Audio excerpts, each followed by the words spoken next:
Good morning, team. How's everybody doing today? It's good to see you virtually, kinda, and I just want to let you know that fall has kicked in and it's getting a little bit chillier and a little bit crazier, and ash is falling. It's not snow right now, if you see any of it. So, on my heart today, is your pot broken, spoiled, or cracked? About 3 years back, I started a series of inspirational messages using references towards chosen people. In 1 Peter 2, verse 9, it says, "But you are a chosen people, a royal priesthood, a holy nation, God's special possession, that you may declare praises of him who called you out of darkness into his wonderful light."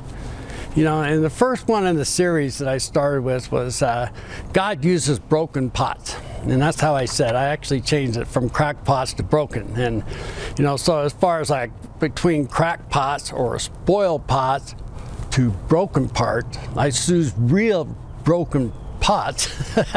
I soon realized that there's a distinct difference between a broken pot, a spoiled pot, or a cracked pot.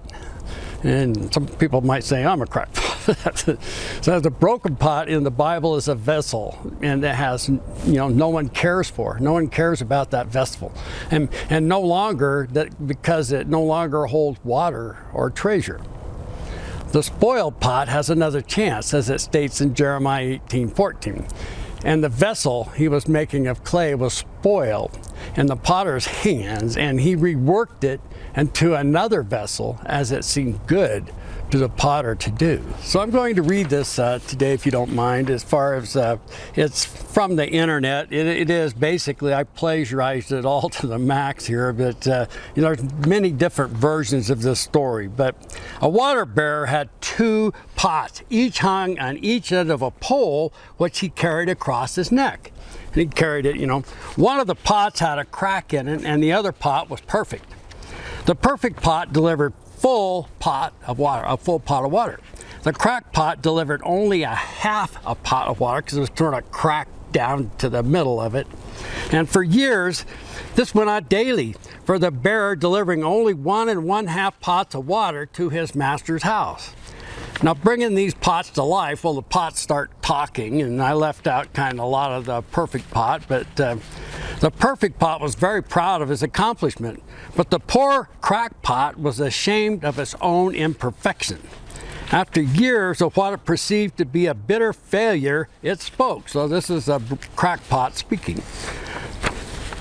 The crackpot spoke to the water bearer one day by a stream and said, "I am ashamed of myself and I want to apologize to you."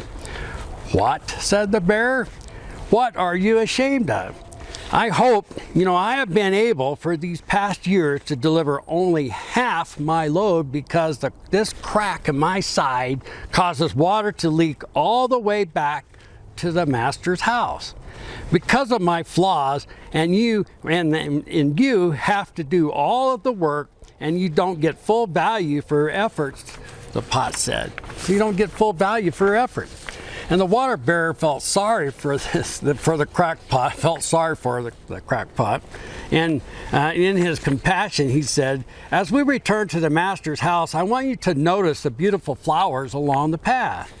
Indeed, as they went up the hill, the crackpot took notice of the sun warming the beautiful wildflowers on one side of the path, and this cheered the crackpot some. But at the end of the trail, it felt bad because it had leaked out half its load. So again, the pot, apologized to the bearer for its failure.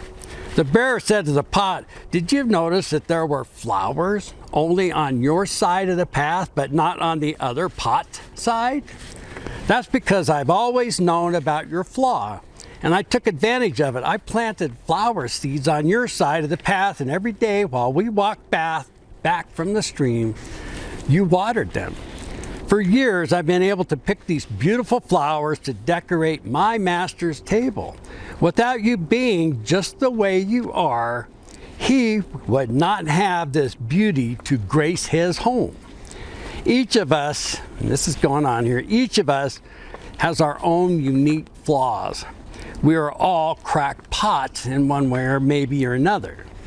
But if we allow it, the Lord will use our flaws to grace His Father's table.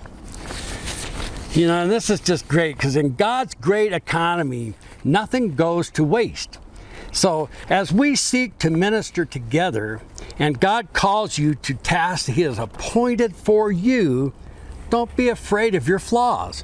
Acknowledge them and allow Him to take advantage of them because of the beauty of His pathway. So go out boldly, knowing that in our weakness we find His strength, and that in Him every one of God's promises is a yes. So, you know, if you don't feel good enough, or if you don't know what your purpose is, just know this: God through Jesus will give you purpose. You don't have to be the best or the most talented. You just have to be willing. Be willing to let God come into your heart and let Him use you. He'll change you. He will make you amazing. So my prayer for you today, with my eyes open, is that you will hear Jesus calling you.